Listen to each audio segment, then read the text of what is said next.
Olá, meus servos. Estradas, mais caminhões com prazos curtos. É igual a história de terror. Segue o relato da Ponte Fantasma.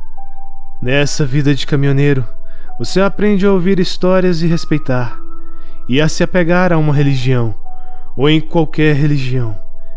Mesmo que você não acredite em nada, o importante é sempre, antes de sair de casa, fazer aquele pedido de proteção, para ir e voltar em segurança.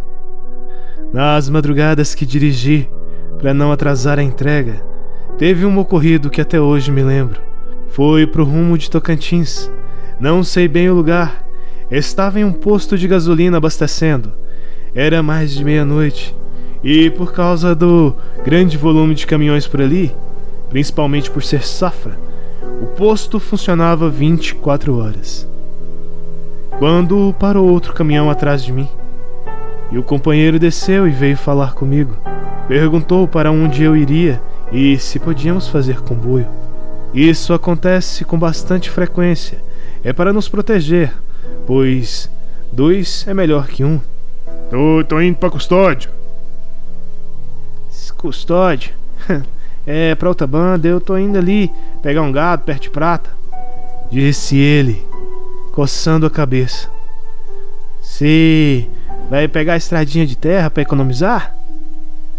Não, vou pela rodovia mesmo. Tem um caminho mais rápido. Se tiver, você me fala aí, meu companheiro. Perguntei, pois para ir para Custódio teria de passar por dentro da cidade de Campo Alegre, para então pegar a estrada que levava até Custódio. Ele foi no caminhão dele e voltou com o mapa na mão, pois naquele período, 1998, não havia GPS, e então me mostrou ali que a cerca de 8 quilômetros do posto havia uma estrada de terra, que de fato me faria economizar mais de 100 quilômetros. De fato, aquilo me empolgou bastante. Ia economizar no diesel e ainda poderia voltar para minha casa, para minha família mais cedo. Terminei de abastecer, despedi dele agradecendo e segui viagem. Exatamente 8 quilômetros depois, eu vi, do lado direito, uma estrada de terra. Olhei no meu mapa que não tinha aquela estrada marcada, mas confirmei que dava para evitar de passar em Campo Alegre, indo direto ao meu ponto de entrega. Dei aquela risada marota de felicidade e entrei na estrada de terra, que, apesar de fazer o caminhão balançar, parecia ser boa, entre aspas. Foi quando, alguns quilômetros depois, alguma coisa cruzou na minha frente em alta velocidade, mas os meus faróis só iluminaram a poeira que levantou. É claro que pensei que era algum tipo de bicho, então não dei moral e continuei. Mas, vez ou outra, uma poeira na minha frente se levantava, do nada, como se tivesse um carro pequeno na minha frente. Até desliguei o rádio, que tocavam as músicas do Amado Batista, para ouvir se de fato havia alguma coisa ali na minha frente. Foi então que, em uma descida, a luz do caminhão iluminou uma enorme nuvem de poeira, bem mais alta e mais densa que as demais, e mesmo com a baixa visibilidade, continuei acelerando o caminhão. Foi quando eu senti um calafrio percorrer por todo o meu corpo, um frio instantâneo. Algo parecia me tocar, me avisando para eu parar. Me veio uma vontade de frear o caminhão que eu não tive tempo nem de raciocinar. Só apertei o freio que, devido a ser uma descida bem íngreme, demorou alguns segundos para frear de fato.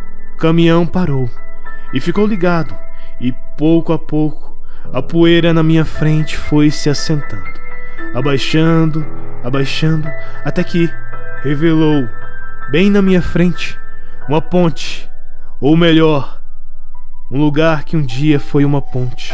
Se eu tivesse continuado, teria caído de uma altura de pelo menos uns 30 metros, pois não conseguia nem ver o fundo dali onde eu estava. Após alguns segundos me recuperando do choque, algo me chamou a atenção no retrovisor esquerdo, e foi quando vi, eu tenho certeza que vi, o mesmo homem, o caminhoneiro que havia me indicado aquela estrada. Ele estava ali, na beirada da estrada, e me olhava e não parecia feliz. Não sei se por sono, mas ele do nada abriu a boca e o maxilar dele foi descendo, descendo, desceu até onde seria mais ou menos o umbigo.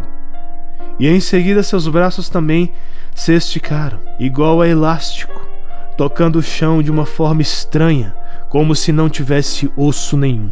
Eu abri a porta e saí para discutir com ele, pois, afinal, ele havia me indicado aquela estrada dizendo que seria mais rápido. Mas, quando desci, não vi o homem. Eu estava ali sozinho, naquela estrada escura, e tirando o som de uma coruja ao longe, parecia que eu era o único ali. Fui até a beirada da antiga ponte e vi que, se eu tivesse continuado, teria caído da ponte e esmagado a cabine do caminhão. E isso tudo comigo ali dentro.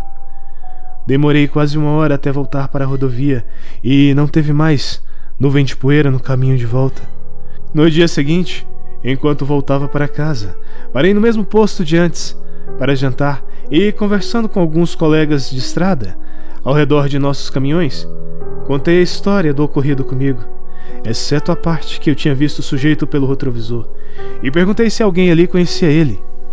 Ninguém pareceu reconhecer, por mais que eu descrevesse ele ou o seu caminhão, mas um dos homens contou uma história que eu achei interessante. Disse que fazia entrega por aquela região e, por causa da ponte, tinha que dar a volta. Contou que 5 anos antes, o caminhoneiro foi buscar um gado para um frigorífico e desceu com bastante velocidade, meio violento naquela direção. E ao entrar na ponte, ela cedeu imediatamente e o caminhão caiu, esmagando o homem inteiro que estava em sua cabine. O problema é que tiraram ele ali de dentro, com todos os seus ossos quebrados, sendo segurado somente pela carne, onde o homem diz que descreveram que ele parecia esticar ou algo bastante mole. Desde então, há relatos de carros caindo de lá de cima. E uma coisa que guardei comigo foi que não tem essa de espírito fazer mal. Talvez aquele quisesse me fazer algo, mas os outros espíritos que foram enganados por ele me alertaram, me avisaram que ali era perigoso e que eu não devia seguir. Eis o relato da Ponte Fantasma.